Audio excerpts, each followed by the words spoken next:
I almost feel like that I should move beyond where it is that I want to go today.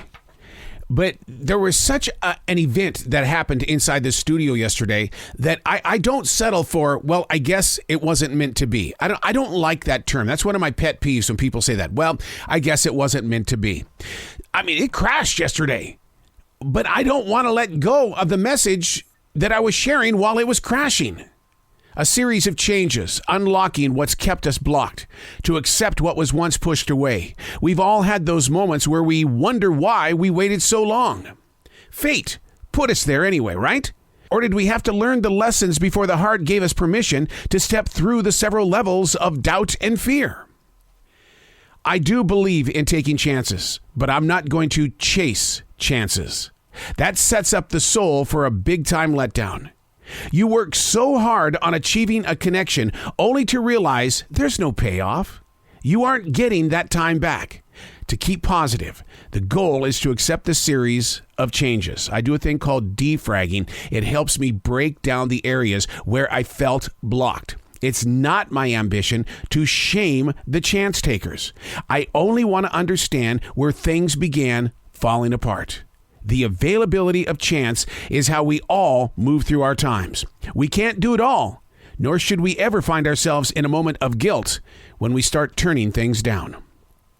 Hey, it's Harold. This is The Choice. This is what I was writing while the sun was waking up on a brilliant new day. That's what I was putting on paper yesterday before everything started falling apart. And today I continued that conversation in the daily writing because I'm still trying to understand. When I say that I defrag, I really go in there and I break things down. Can you set yourself up for a bad day? Meaning the moment you wake up, boom, right there in your forehead. The letters are stamped in there. It says, you're going to have a bad day. Now, research shares that having a bad day is completely 100% natural. A lack of sleep is one of the leading causes of a bad day. Believe it or not, listening to a sad song is a great tool to use when trying to break free of a bad day. Now, they say that the average person has about 60 bad days a year. But the question is, how do you identify a real bad day? What does it require? It is the awareness of negative energy, right? How can we think, react, share conversation, and accept the moments that are being affected if we don't say, oh, wow, there's some bad energy here. What are we going to do about it? Ways to break free of a bad day include a walk, writing, bring in your spiritual beliefs, do something good for others. Sulking and feeling sorry for yourself, not a good choice. Identify the source, then go to your resource. You know, that place where you've got hidden away happy zones.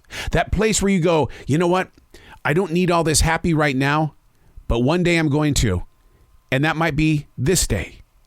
Don't use up the entire supply, just enough to get by. Those moments when you really feel like you're having a bad day, when it feels like there's a rock in your gut, when your mind is so clogged up, when 90% of the other time in your life, you're able to just push your way right through it.